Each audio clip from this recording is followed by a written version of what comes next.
In other news, dozens of school districts around the state asked voters for $1 billion in ballot referendums in the latest spring election. Much of that money was just to keep the schools open and operating. But many of those referendums failed, and that means some schools in rural Wisconsin will permanently close. Here and Now reporter Stephen Potter has this report on rural school closures. Thousands of the state's public schools are closing for summer break. But there are two schools set next to farms in central Wisconsin. We had to make the difficult decision to shut the doors of two of our rural schools that won't reopen next fall or ever again. This is definitely the worst day of my career as an educator, and I think it's one of the darkest days in the history of Portage. Josh Sween is the district administrator for the Portage Community School District. He says the decision to close two elementary schools, one in Marquette County, the other in Columbia County, couldn't be avoided. Purely for budgetary reasons, and that is something that's going on all over the state. Sween says they did try to keep Lewiston and Endeavor elementary schools open as long as they could. The issue is funding, right? We just don't have the funding to be able to do that. After a referendum asking voters for more money failed this spring, the school district made the difficult decision. Portage isn't alone. Last year, school districts in several rural counties, such as Dunn, Vilas, Jefferson, Richland, Juneau, and others, all closed at least one school. The year before that, another handful of schools in other, lesser-populated counties also closed. And earlier this spring, the Hustisford School Board in Dodge County voted to completely dissolve the school district, which means the elementary, middle, and high schools will all close this year. Education experts say that the impact of school closures on small communities is very painful. A rural school is the heart and soul and the identity of a community. Bradley Carl studies rural school systems for the W.Madison Wisconsin Center for Education Research. He says that part of the reason that small rural schools are so missed when they close is because they do so much so well. Things like small class sizes and strong relationships between teachers and students and strong relationships between school districts and employers in the community. Services beyond the regular school day are important for working parents. School districts also provide after-school care, before-school care, and summer programs, and that has an economic impact in terms of allowing families to work. Schools in rural areas can also be a social hub for the community. Everyone goes to the basketball games on Friday night or the football games on Friday night, but it's so much more than that too. It's going to the theater productions and the homecoming parades. School closures are not unique to rural areas. Over the last 20 years, more than 600 public schools across Wisconsin have closed. But nearly 40% of them have been in small, rural counties of less than 100,000 residents. In all, that's around 250 rural schools that have closed. Like in Portage, there's just not enough money to keep the doors open, and that's usually because there are fewer students enrolled. 2/3, maybe 3/4 of the rural districts in Wisconsin, as is the case around the country, are facing declining enrollment. Given the way we fund schools, declining enrollment means declining revenue from the state.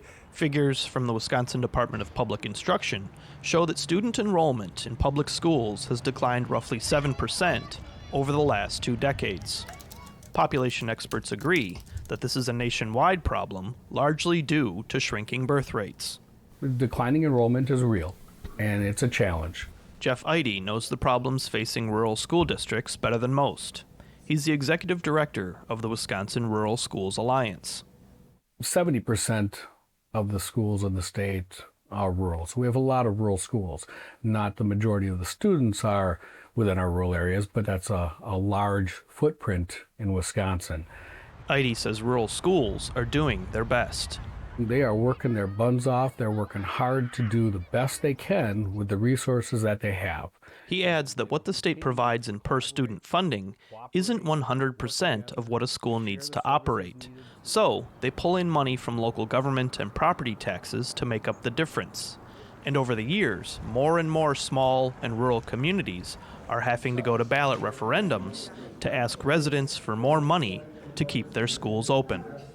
I do see school referendums at this time as a continuing trend, unfortunately. I'm hoping one day that it becomes an anomaly and not a need.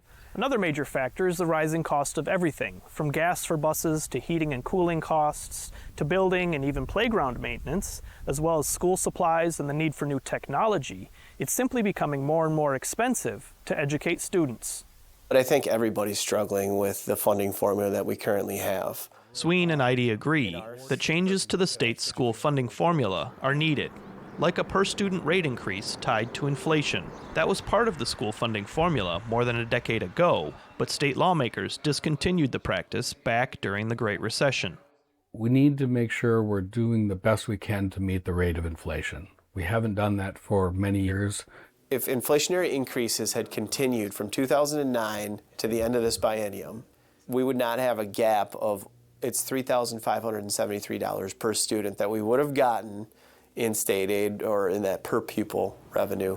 But in order for there to be a change in the school funding formula at the state level, state lawmakers and the governor would need to agree on what those changes would be. There's a lot of challenges in a rural district. Also, there's a lot of really great things about a smaller rural school. In the state assembly, Democrat Karen DeSanto represents the area that includes the Portage Community School District, where those two schools are closing. She says schools are a draw for residents.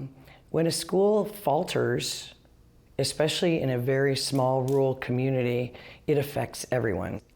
If a school is not there in a smaller community, it discourages people to live there. DeSanto is open to changes in school funding. Our budgets are based on our values as Wisconsinites. Our values are to support our kids in public education, and we are not doing that. Across the political aisle, Republican State Representative Lindy Brill from Sheboygan Falls says state budgets need to be balanced. If we decide that education is a priority in our state, which I do believe our future generations is a priority, then we need to figure out where we're cutting elsewhere.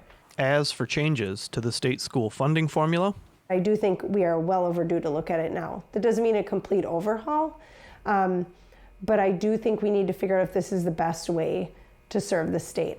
unless there's a compromise, school boards and administrators will continue to struggle and keep asking voters for more money.